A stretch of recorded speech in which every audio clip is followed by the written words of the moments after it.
Hey, welcome to the table, Hirths. Love the locker room. It's so good to have you guys back in GR for a little bit. You're here for 5 weeks, right? Something like that. Yeah, leaving soon though now. Oh, Brandon really? and Gabe, amazing Crossroads originals almost. OG, so first many, year. original gangsters here. There so many, like their job descriptions at Crossroads are pretty long, from youth pastor to associate pastor. Oh, don't forget when I was the accountant for a while. Accountant. Were you That's right. really? He's Yeah. done everything. That's Yep. that's the method of operation in a church plant. All hands on deck. Yep. And even Gabe with kids ministry. Oh, I forgot about Filling those days. bins as we took them. Yes. So anyway, love you guys, and so pumped that you're sitting here at the table with us. It's good to be at the table. Yeah. Gotta be honest. So, where do you live now?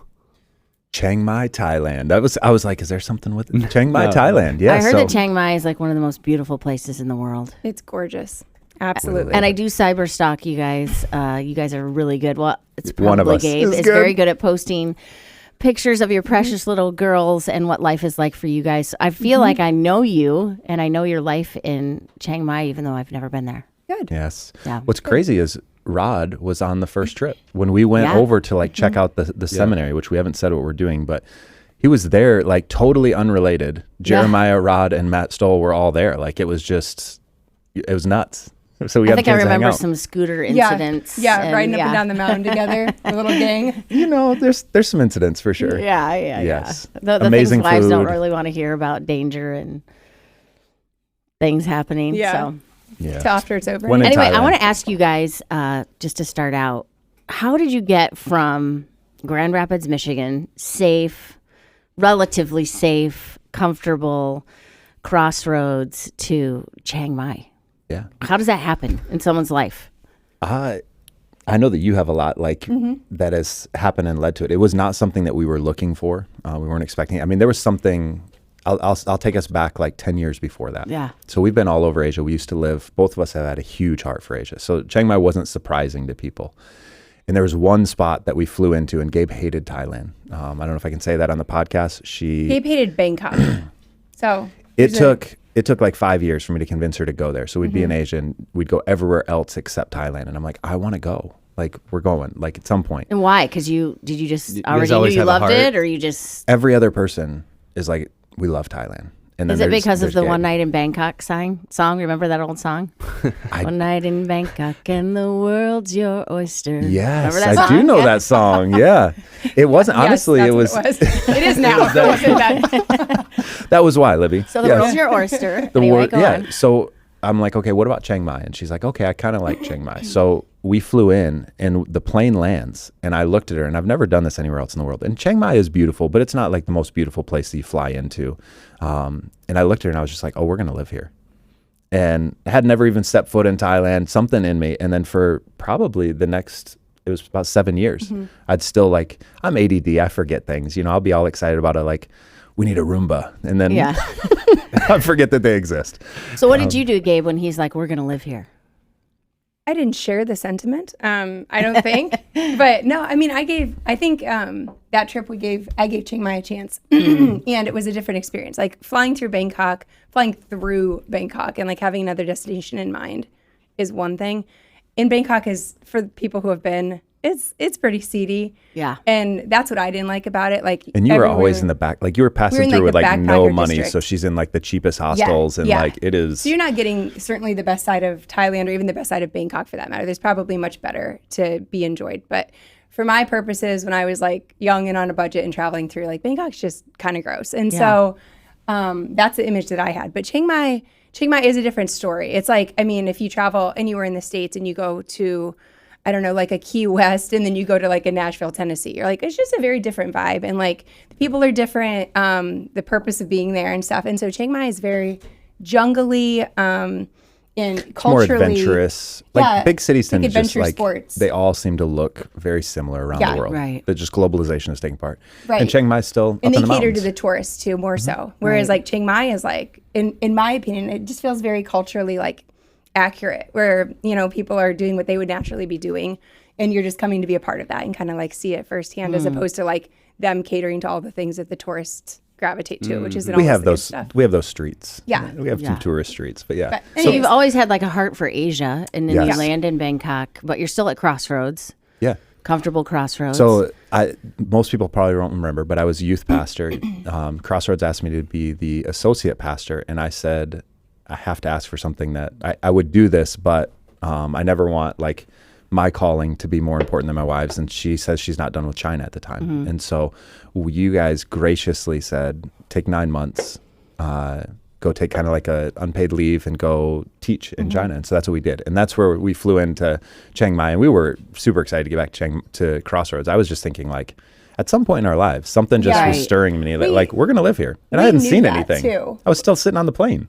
No, and we knew, I think at some point, it was like, we had both at that point lived overseas, at least in Asia and stuff. And we were like, I want my kids to experience this, because for me, I never really traveled until I was probably in high school with my church.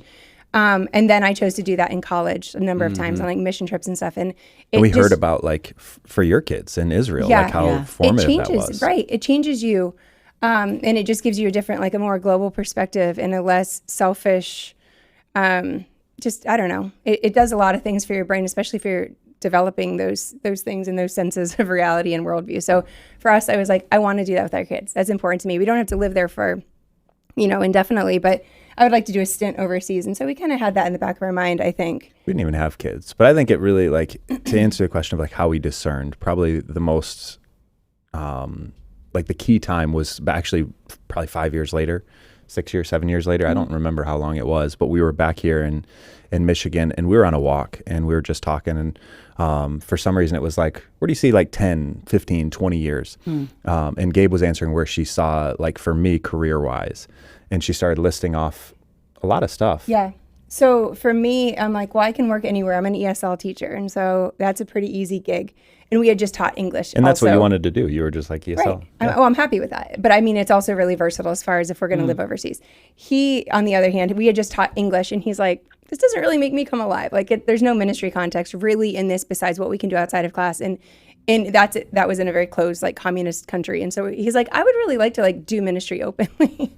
And in a way that involves... We were back here. At that point, we had been back at Crossroads, and I was the associate pastor for like five years probably at that point. So I wasn't thinking going overseas at all. Other than Chiang Mai is always in the back of my mind. I was thinking, honestly, when I asked the question, you were going to say, at Crossroads, doing what we're doing. Well, and you didn't not say that, but you just kind of said parts of the job that you see me come alive in the most. Discipleship. I was teaching GTG. I was like, I don't know if I see you being in a church like long term, but something alongside the church, if not that, like maybe academia. You said in the church, but maybe not working for the church. And I remember being really shocked by that. Yeah. And then I was like, if we could fit travel in there somehow, that'd be really cool. Maybe even like curriculum, like something with, I don't know, counseling. Creating curriculum, doing something that's, I don't know, in an academic capacity, counseling even, that would be really cool. And he's like, yeah, sweet, that's really grab baggy. Like, what is that job? And I was like, I don't know, but that would be really, ideal. That would be really great. Love that. There was a number of items, Well, let me just say this. So now, because you just laid that grab bag, that this conversation that you're having on this walk, counseling maybe adjacent to the church, but also overseas. Also curriculum. But also curriculum and teaching. Building a new program was one of the things. And now you, Brandon, are a professor of Christian counseling at Asia Biblical Theological Seminary. Working all over Southeast Asia. Exactly. So, like, there you go. Counseling. Yeah. But that's just amazing to see how God laid, you can see that in your husband, and you might not even have seen that at the time.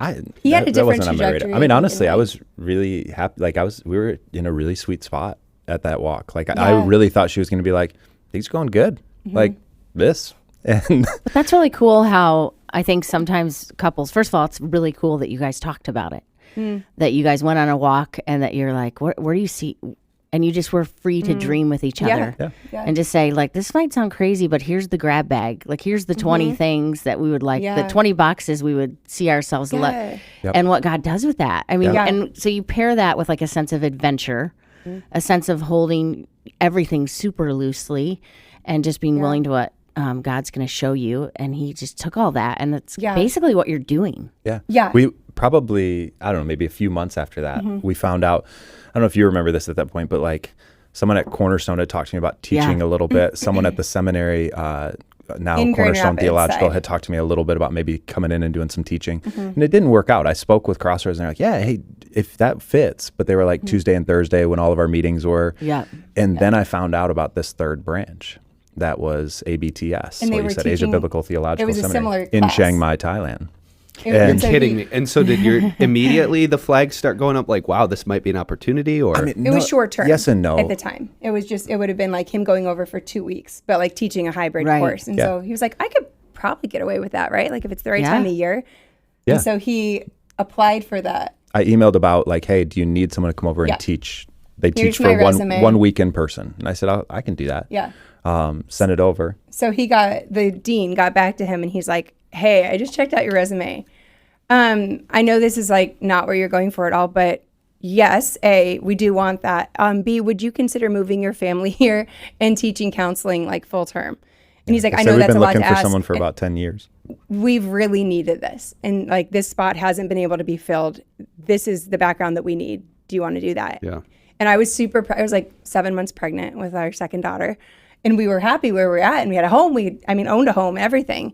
And we got that. And I remember crying and being like, oh my gosh, this is such an amazing thing. Because Also, you just not right now. only had a home, you had a beautiful home, That we like just- Heritage Hill-ish, where you had redone it. everything. Like I just know from a mom's heart. Like I know you're Yes. adventurous, Gabe, but Yeah. like when your husband comes home and you're pregnant, so you're nesting, Yes. you've got another baby, you've got this home that you've worked so hard on. Yeah. And then it's like your husband's like, well, I might be pulling the rug out from under you. Are you okay with that?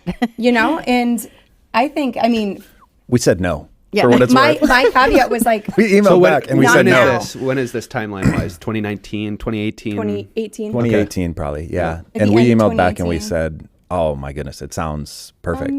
But Amazing, no, but I don't think the timing's right. And Gabe had said, if it was 3 years from now, Yeah, I think two it'd would be be different. pushing it. Like with three, I don't want to go with a new baby. Like I know what we can handle, or what I can handle probably capacity wise, and like inviting disruption. Like I think everybody has a different capacity for that, and I'm like mine is not super high. So like going with a newborn, I know that I could. People could. I'm not those people that would thrive in that. I'm like I Right. need Hey. like a year or so to like feel Totally. good after a baby, and then maybe we could talk about doing something big.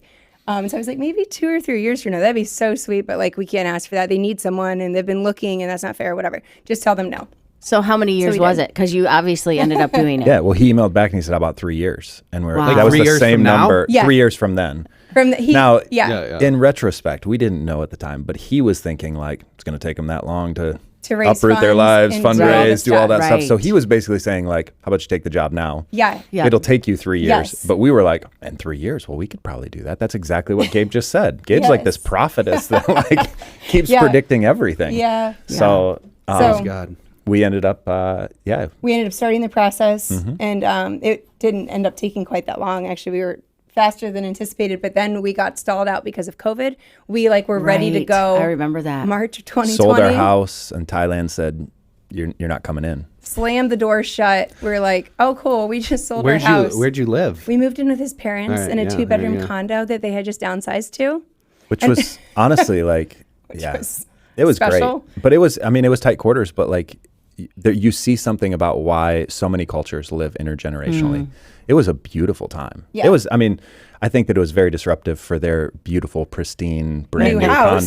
condo. And then we've got these 2 kids Yeah. just destroying it. Yeah. I'll speak as an That's so empty good. nester. There is like even our kids were just home for and I'm like the house is trashed. Like every bedroom, Every surface. I'm just like, what in the world just happened? The cyclone. You wouldn't Immediately. trade. But honestly, you would. I'll speak as a mom, and I'm sure your parents felt this. You wouldn't trade it for anything. Yeah. Oh, Like no. the preciousness of it is. And they say off the that. charts, They so, say that. yeah. And we kept saying at some point it'd been 5 months and we're like, guys, I'm so sorry. Like this was a month and we're living out of Rubbermaids and it's so obnoxious and we've destroyed your home and We literally had walls for like our bedroom was Rubbermaid Rubbermaids around the walls. like it was I in made a the wall of living them room like area. 8 foot high because I Downstairs. was like privacy and like created like a space and it was so Gritty. special. Gritty. So I yeah, love it. But his parents were constantly like, no, stay. And we're like, we could rent somewhere. Like, we don't know how long this is going to be. And we didn't, this is not what you signed on for. And they were like, don't stay. Yeah. Like, you need a place. What, are you unhappy? We're like, no, we're kind of weirdly loving this. Like, we just get along and it's, Yeah. and to have the extra help.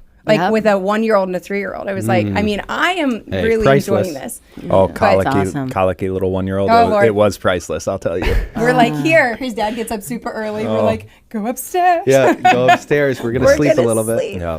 So it was But beautiful. it's so basically what I'm hearing is like things are just going along amazingly, and green light, and then COVID, massive red light, kind of put a bump in your, because I know you, Gabe, you're a planner and you're very intentional, and I love that about you, by the way, because I'm like maybe the opposite of that, but I'm sure that was in some ways. Did you guys ever question, like, are we supposed to do this or not, or? We questioned, there were other countries. So per my contract, I just have to live in Asia. Okay. And there were other countries that would have let us in. And so it was like, it would have been really hard. And then do we move the kids over for a little bit? But the whole team is really in Chiang Mai. And so like then we'd have to move the kids again. You don't transition with your children and all that stuff. That's so much But we didn't upheaval. question the rest of it. I think, I mean, like when you look back, you're like, oh, we were with them for 10 months. And you're like, oh yeah, like I could do 10 months.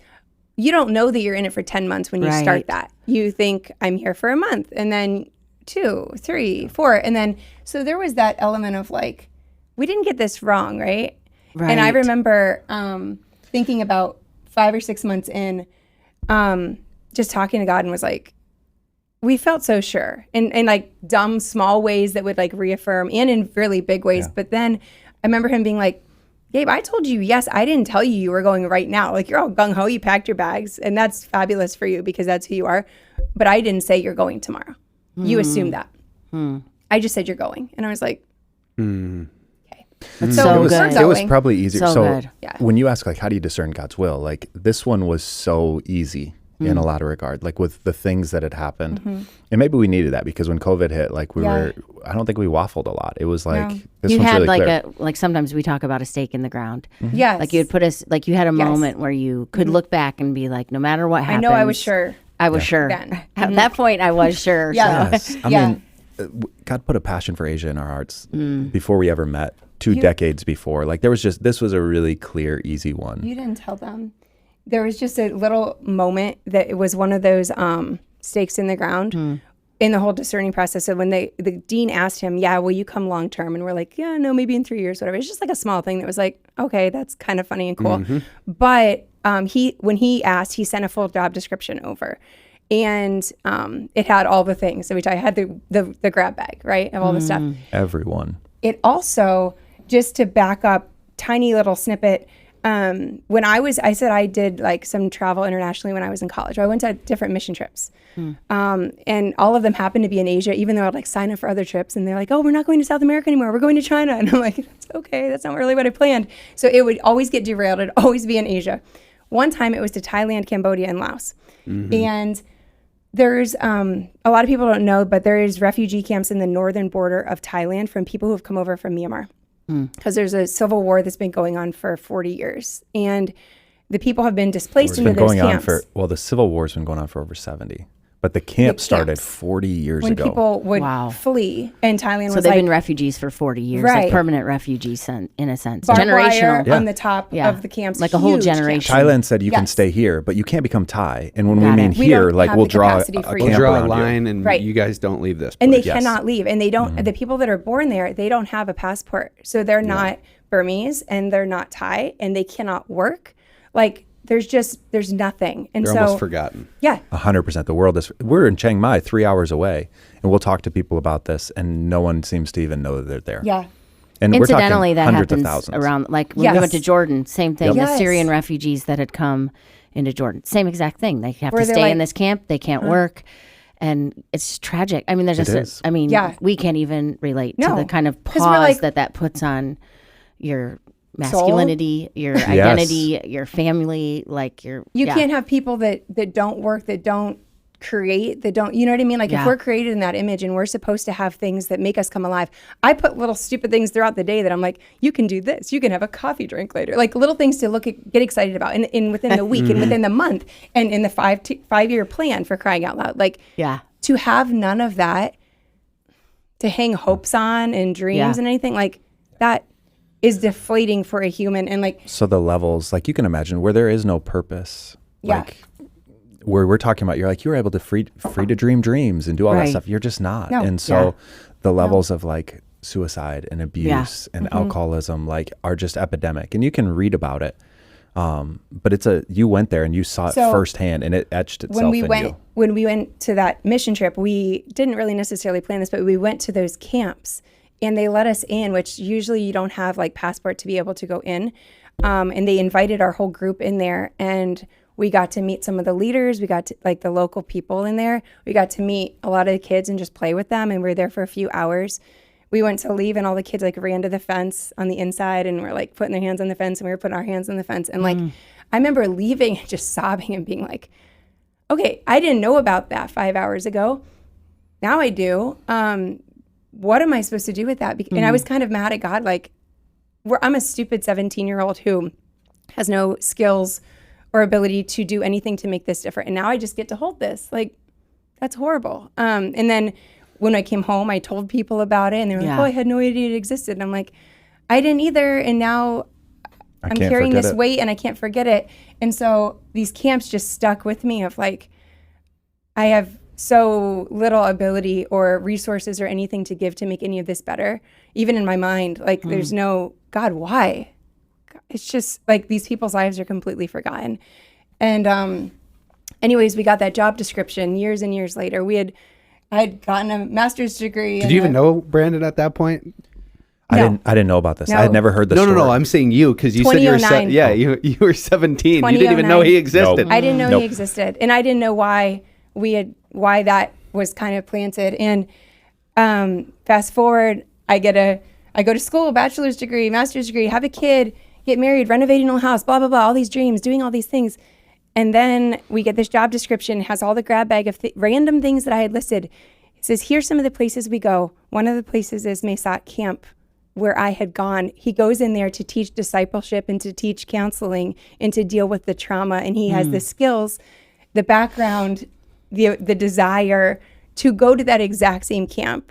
Those kids who are now our age, like, or the age I was, but like with tools, with skills, with something. It's not big, but something to offer that situation that was so bleak and so hopeless. And so like, I saw that and was like, oh my gosh, it's coming around. Like, hallelujah. So it's just amazing. That was one of the other stakes that was like, oh, this is really clear. Like you're giving us a. That requires faith though. I mean, you waited a long time. Those seeds had to germinate for a long time. Like the cicadas that bury themselves underground for Well, I mean, I think this years. is really important that you say this, because this is what, I mean, we're going through the book of Genesis right now, and we get these, we've said this before, but we get these highlight reels of biblical characters' lives, and we forget some low light reels. There's some a lot of time passes between these stories that we like, and your God's story promises. Of like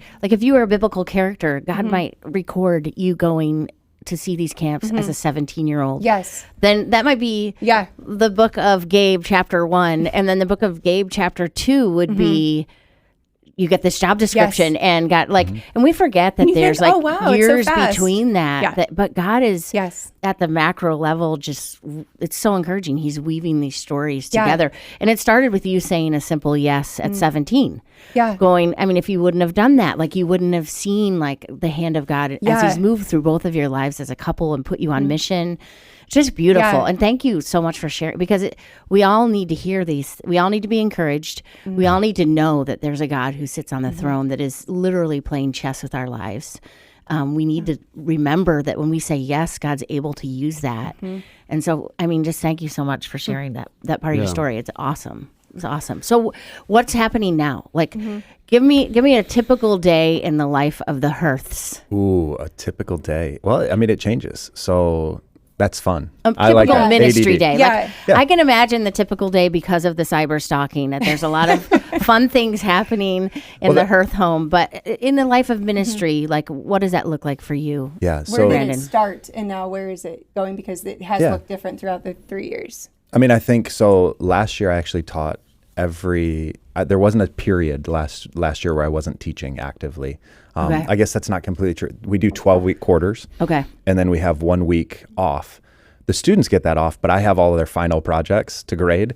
and to get the next class ready because it starts that following Monday. And so last year I was teaching kind of round the clock, which was really fun. But then I had a little... What do you mean by that, round the clock? Well, because probably 12 in weeks Asia, on, and then I'm the third week. Yeah, not like 24 hours a day. Well, I was thinking there could be different time zones where you're showing up for Zooms or... I mean, yes. No, thankfully. So I've worked really hard. We do like a unique model. So maybe this would be helpful for everyone to paint a picture. So we call it kind of seminary in a briefcase, if we will. We go, most schools attract students to them. The students come. We're going to places where education is either unaffordable or inaccessible. So the refugee camps, they can't leave. That we're going to Cambodia, India, Philippines, like all over Asia. And sidebar, this is an American master's degree. They emerge with an like a accredited. Cornerstone. They get a degree from master's Cornerstone, which is very Beautiful. valuable. in Asia, where titles Yes. and credentials mean even more. And there's not It's seminaries huge. on every corner, and they don't have the means. It's not a Japan. It's not a South Korea. It's like a Papua New Guinea. Yeah. Not Or only Myanmar that, though, right now. the need is tremendous for The this need particular. is And how tremendous. did you figure out that need was so big for this specific area? Yeah. of I think work? honestly, the longer I'm in it, the more that I realize it. Like there's stats that I think I shared on Sunday, but like 5% of pastors in Asia have theological training. So like imagine whatever job you're in, 95% of your coworkers, your peers and yourself have no training at all to do what you're doing. And then you're in countries where there's a 70-year civil war, or you've been living in a refugee camp.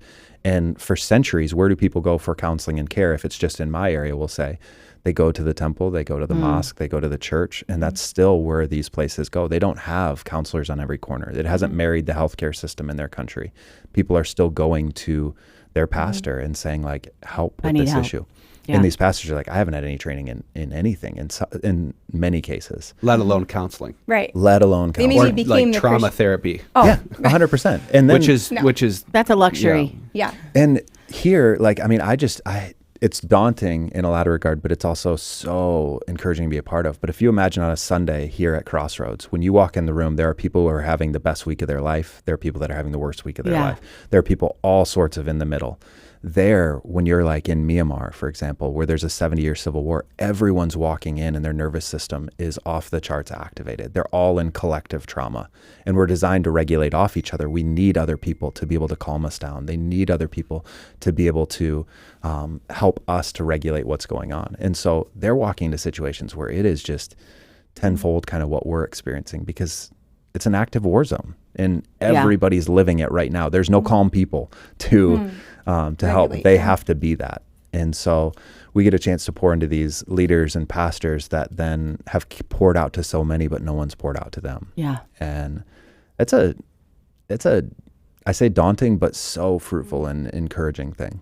That's what I was going to ask. So, like, are you encouraged? Are you feeling like God is moving?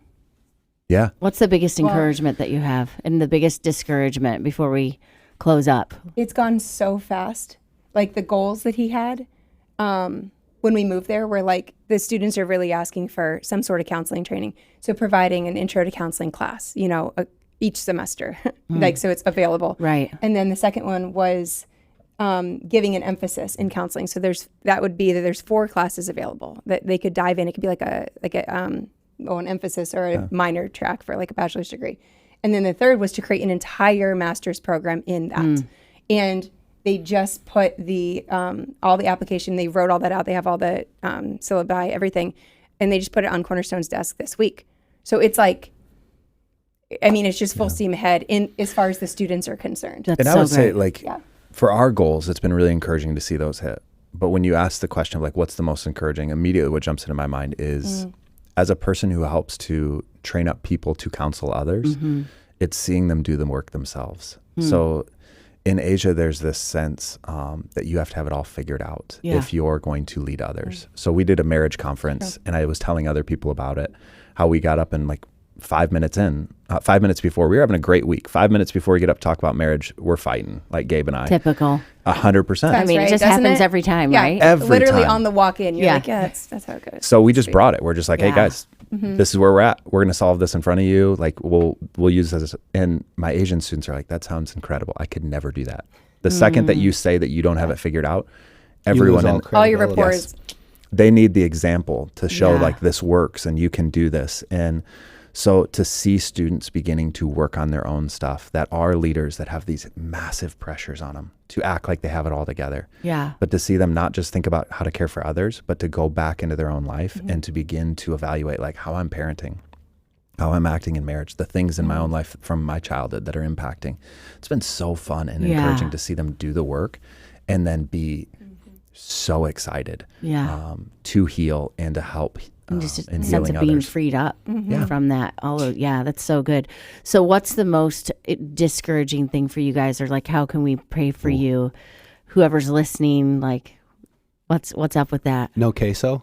No No queso. Is that the queso. most discouraging? No That's nachos. That No nachos. just jumped to the when top we of lived when in you Israel, mentioned it. honestly, I could not wait to come home and literally just go to Chili's. Oh my God. I just want nachos it's a or a basic- burger or a cheeseburger. Yeah, It's Yeah. what you American crave stuff. is always like the chain restaurant, and I I don't know it's why so- that is. You're because like, Taco Bell. Because America's they have food disgusting. scientists over here Yes. literally developing foods Yes. Yes. for Totally. the To make it palate. addictive. Yeah, exactly. Totally. They've done their Taco job. Bell We're here to gets tell us. you. We crave Taco Bell. Okay, so Really? Buffalo beyond, Wild Wings. beyond Mexican Okay, food beyond Okay. queso. and wings. Sorry. To the most discouraging thing I think is as we've hit these road marks and we are starting to like build something really big. It's snowballing. Like it is really good. moving down the hill quickly. And for me, I have coworkers that I work with every day that they teach systematic theology, they teach hermeneutics, they teach different things. But when I talk about counseling, they're like, we all got our cross to bear. Mine is teaching students about the Trinity. Yours is whatever you do, Yeah. So to have some more people that are actively On the involved on the ground. counseling side, Okay. I would love Partnership. partnership. So coming from Crossroads where we have this beautiful like open office and there's, Right. Sometimes it Collaboration. feels like too many meetings Right. to like, I could use a few more meetings, like in terms Yeah. of people that are wanting to plan an event. Like you guys, Yeah. it's Tuesday. So you guys just probably had your planning meeting or you're Right. going to for Sunday. It's trying to get more teammates that are involved in that. I will say that is a huge joy of being, Part of a team. part of a Yes. team is huge. Yeah. And so we'll definitely be praying for you guys about that. There's people right now, there's someone right now who's putting together a grab bag, and hopefully God will move and put that all together. And Yeah. It's a very rewarding, beautiful grab bag. yeah, it's Yeah. awesome. Community. What about you, Gabe? Like with your work in ESL or both of you Yeah. with family We're stuff? trying to or- hire her. Oh yeah, you should. Well, I don't. The The school girls are does all going to too. school this year, so it'll be a different year for me. I'm Okay. not sure what I'm going to walk into. Okay. So I have like several irons in the fire, but just that feeling that you need to be behind to be able to go forward with something. Like I don't have that about any of them at this point. Yeah. So just having some direction. Fair I'm not really lying awake at night thinking about that. I am thinking about community though. We've been there 3.5 years now, and you go through the seasons of like getting planted and developing roots, and then it's blossoming. Oh my gosh! And for us socially, it's been like to have those friendships that aren't just like to have something to do, but like you're really just like I want to do life with these people. I love this. We're in such a good place. Then those people move on because it's such a transient world there and people are doing different things. We've had a couple really close families move on. The ones that you're like, I want to be next door to you forever. Forever. Yeah. And those, a couple, this like past 2 months has just changed. And so going back in, we're like, okay, like, God, please. Like, I don't want to close my heart to people because you know that you're going to get hurt probably. But like, just going in with an open heart, making friends, like having those connections that you have already experienced, but like you just want in your life. So And when we go back, our entire house church is all coming back to America for the summer. for this summer, So we're like, we're like great. literally It's like crossing Crazy. 6 families and they're all out. Yeah. Yeah. Yep. Wow. So we'll be, I mean, it'll be nice to have like some breathing space when we get back, but at the same time, we're going to be looking for those close connections again that we already achieved. It's just frustrating, and I don't want to be discouraged by that. Yeah. And so just to find our people again, and So again, Roll you with grab it. bag people out there. Yes. Chiang Mai is wonderful. Chiang Mai. it is. Yes. I love it. That's great. Thanks, you guys. Thank you Well, so much for sharing. Yeah, and thanks for giving us a little update about your lives, what God has done. It's so encouraging to see just the faithfulness of trusting these little seeds, and now it's coming to fruition, and Yeah. it's amazing. Things that he planted in your heart when you were 17 years old before you even knew Brandon, and things that he planted your heart, Brandon, before you even knew that he would make it a reality. And here you are, and it's still not all roses. No. And you still have to trust. And Amen. so, Yeah. just thankful to witness your faithfulness. And I think it's fun too, just to be back and like, you guys listening to this, like, this is Crossroads. Like, there are people spread out all over the globe, and like, we're a body here, and each one of us have different functions and different parts, and to still feel a part of things coming back. It's being fun. back here and being in like a Sunday service, having people come out and be like, "How was Florida?" I'm like, "Wait, what?" And they're like, "Oh, I read your update." I'm like, people actually read the updates. I know. They There do. are people who read. I'm like, sure oh my sometimes gosh. you're angrily writing, like, is anyone reading Well, this? No, you forget. people write. And so I like focus on like, these People are our read it. friends, these are our Yes. people. And so That's like so good. just having those connections, or that people will respond, while we're over there, and they're just like, "Hey, I'm praying for you for this. This is what's going on with me." I'm like, yes, that is not a burden. Don't think that hitting reply is a burden. Hit reply, please. Like, let So us have good, yeah. connection in like other humanity across the ocean, please. So that's just been so encouraging, and being back here and like just seeing all the people that are like, "We love you. We're with you. Well, we do. think about you." We do love you, and we are love with it. you. And I love cyber stalking you. So As with many other things. yes. All right. Well, thanks for being with us. And we love you, Crossroads. Have a great week. Deuces.